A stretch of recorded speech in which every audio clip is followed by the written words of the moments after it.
Welcome back to Crimson Drive, driven by NASCAR. Roger Hoover now. Please be joined here at Saban Field at the Advantage Center in our podcast studio by Chris Youngblood of Alabama men's basketball, fresh off a victory against the Texas Longhorns and I guess a pretty good road trip to Arkansas and Texas. Chris, how's everything going for you and the Crimson Tide? It's always good when we winning on the road, man. Road trips are wonderful.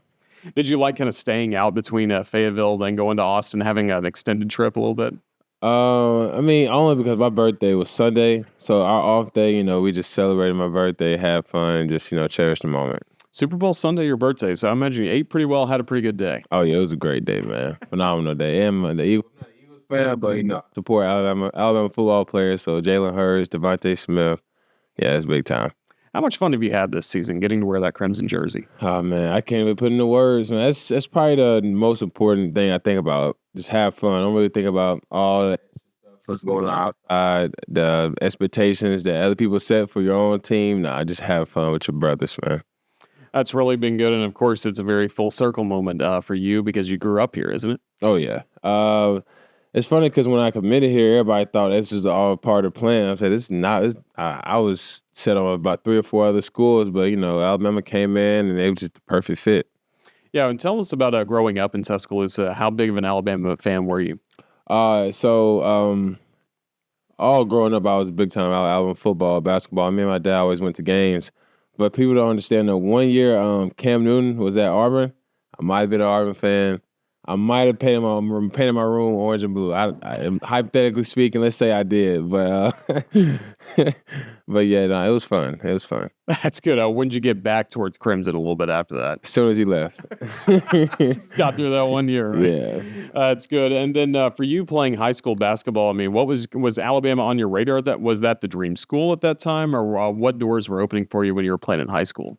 Actually, I was although I went to Kennesaw State out of high school, I was pretty highly recruited. It's just my coach Amir, he was phenomenal. He was second to none. He's one of a kind. So, kind of I would follow him and let him lead me, coach me. But Alabama wasn't really on the radar at the time. I will say that. So you get to Kennesaw State, start having success there with Coach Amir. Just how meaningful was it to start your college journey there and then transition as well to South Florida? Oh, it was perfect. It was like it was all meant to be. It was crazy. Kennesaw State taught me a lot because I was already a humble guy, but mid-major at the ASUN back then, you had to really love the game, and I feel like I wouldn't want it any other way that I started at Kennesaw State because it taught me so much about life, not even basketball, just life. Did you like competing on the road, especially in some mid-major gyms, because they're really right on top of you so many places you went? Yeah, man, you love road games. I feel like the world is against you. That's why this, especially this team. This team is very competitive. This is one of the most competitive teams I've ever been around. So yeah, being on the road, man, it's phenomenal. That's really good. So success there with the Owls. Follow your coach to USF as well. What was it like stepping up a little bit of a level and obviously led to good results, you being the AAC Player of the Year? It was. I was ready for the challenge. Coming into the year, non-conference, I didn't really play too well because I was just trying to prove myself I can play on this level, blah, blah, blah. But once I just had fun with it, let go of the game, that's when probably towards the end of the non-conference, my production started going up. Everything started taking care of each other. So it was nice. It was fun. Do you have a couple games that really sticked out to you from your USF career you're most proud of? I would say probably the last game. Last game of the season, VCU. I think I might have had 30, something like that. It was either 29 or 30. I don't really know, but just cherishing the moments. Last game of the season. Oh, it was never mind. It was at Charlotte. We won in the regular season championship. That was most fun because winning at somebody else's gym, the regular season gym, we didn't cut their nets down, but that would have been disrespectful. But that was probably the favorite moment. Pretty good celebration after that on the way home. Oh, it was wonderful. It was wonderful. So that's good. So you're part of a winning program, good culture there at USF. When you started thinking about this next year of eligibility, what was important to you once you went in the transfer portal? Obviously, you got to have a pretty strong foundation on winning. I didn't want to go just revert back, but take a step back. So focus on winning, and then the player development was probably the most key for me. I knew there's a lot of good programs around here. Humbly speaking, I know what I bring to the table. So the winning, I know I was going to take care of that. I know I was going to be an addition to the team versus just not help them win. So yeah. How soon did Alabama reach out to you? Probably the first few days because after as soon as I got in the portal, I think they had just lost maybe, or they were still determined maybe. So I know they had to get back from I think they were Phoenix. Mm-hmm. So yeah, I know that they had just got done. So I gave them some time. I wasn't really tripping because at first I was like, man, it's been like 4 or 5 days. Now they want to reach out. I'm like, I'm good. And like I'm good. And like. But it's because there's already so many schools. But my dad told me like, hey man, son, they just got done playing the NCAA tournament. Like, give them some time. Yeah, that's a winning program. That's a winning culture. Yeah. Of course, you're very familiar with Tuscaloosa, but what was it like to get to go behind the scenes at Coleman Coliseum, see this facility, and then really get to know these coaches? How important was that? It was very important because the culture, the environment, it's almost more important than actual basketball. Because if your culture's right, your environments, and the character of the team, the basketball will take care of itself. So that was pretty important for me. Did that make it an easy decision to sign? Oh yeah. The work they put in, how passionate they were, the attention to detail, like that was very attractive. So I knew that was my type of guys I want to play for and be around. And you had to deal with injury over the summer and going into the fall, and it delayed your start this season. What can you tell us, first of all, about Clark Holter and the whole staff that he has to get you back on the floor? See, that's who doesn't get enough credit. I know people don't say his name like behind the scenes, but Clark Holter, man, he's probably one of the best at it, like the best of the best, one-on-one to do what he do. Because the surgery I had no business even coming back this season. But, he's like, the dude that did my surgery, Dr. Waldrop, he said 12 weeks. 12 weeks, and maybe like most people, this surgery put most people out their season. But hey, I think this dude can do it 12 weeks. So I was like, hey man, let's do it. And then so me and Clark was in the training room probably from 6 a.m. to 5 p.m. probably every day for three months straight. It was fun. Something you had a lot of dark days, but it was worth it. Do you respect the fact too that he didn't rush you back? I mean, even as much as the coaches wanted you on that floor immediately, he made sure you didn't step on the floor until you were ready. Yeah, it was really kind of holding me back too, because I don't think you understand. Like the way I'm set up here, man. Oh, I think I'm Superman. So yeah, it was. He really taught me a lot about myself. Not even the injury. He really I started reading books. He started suggesting books for me, and that really helped me a lot. And it just helped me just switch my perspective coming back from the injury and then getting prepared, to lead his team to championship.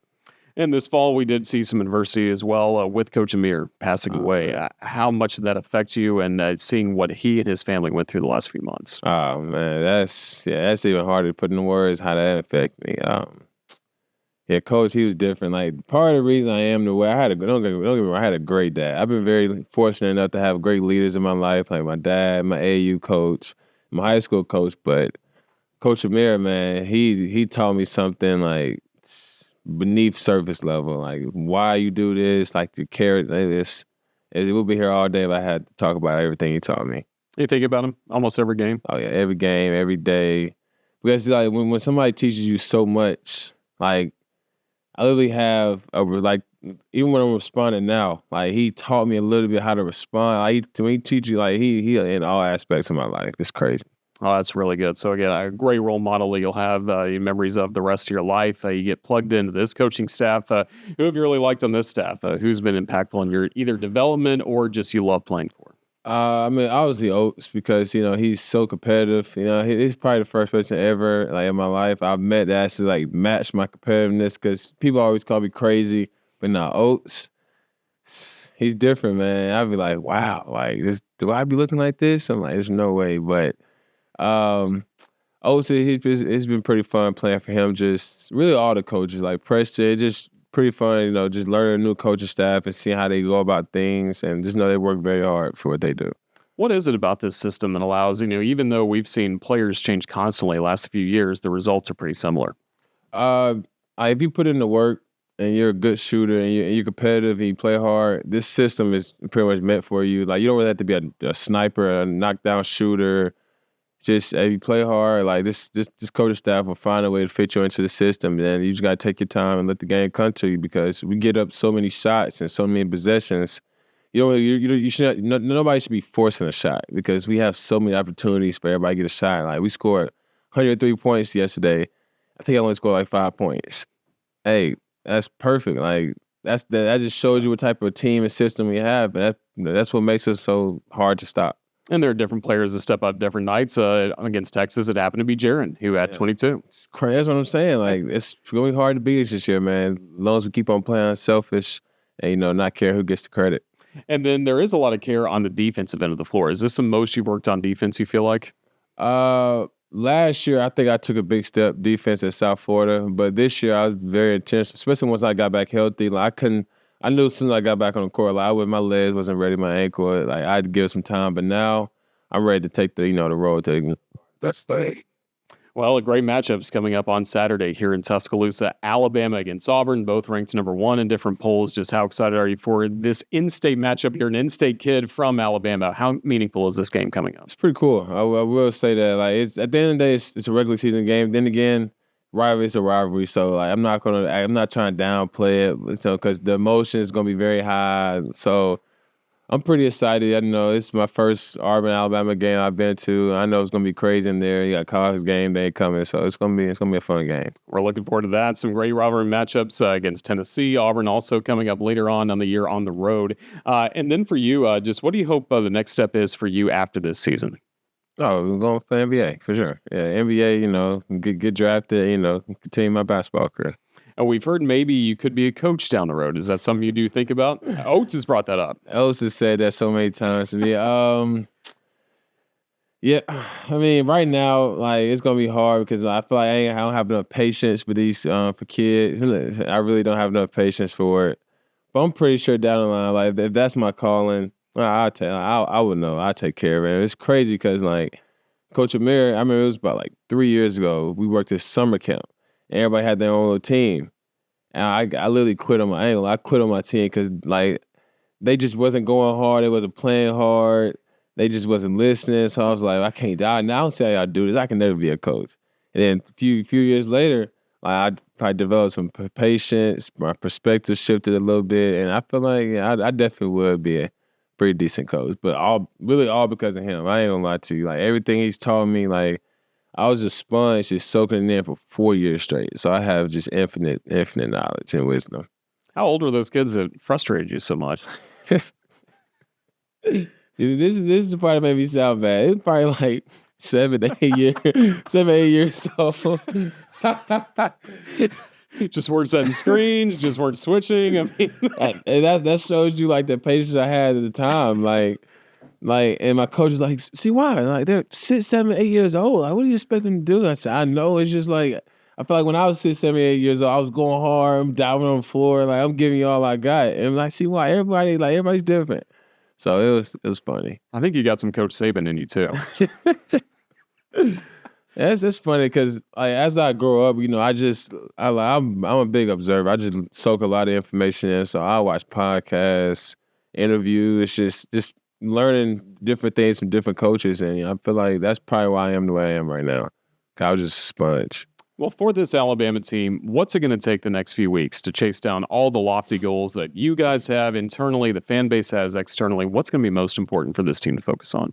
I feel like for us, it's pretty simple because it'll never be a talent thing. Like, we're obviously, like, it'll never be because we're not good enough.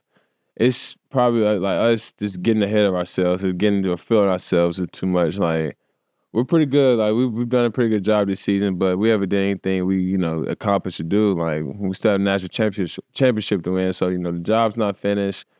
And make sure we keep that edge.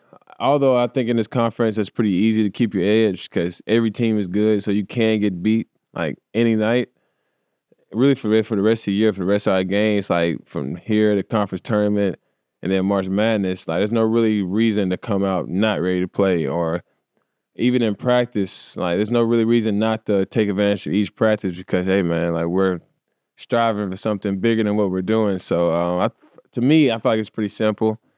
Just staying focused where we are, being present at the moment. Yeah, it's a pretty simple concept. As long as we keep doing what we're doing, don't take steps back, everything should take care of itself. We look forward to seeing it. Well, Chris Youngblood, thank you for the time you've given us this week as Alabama gets ready for Auburn. Best of luck, not only on Saturday, but the rest of the way. Roll Tide. Roll Tide. Appreciate you, man.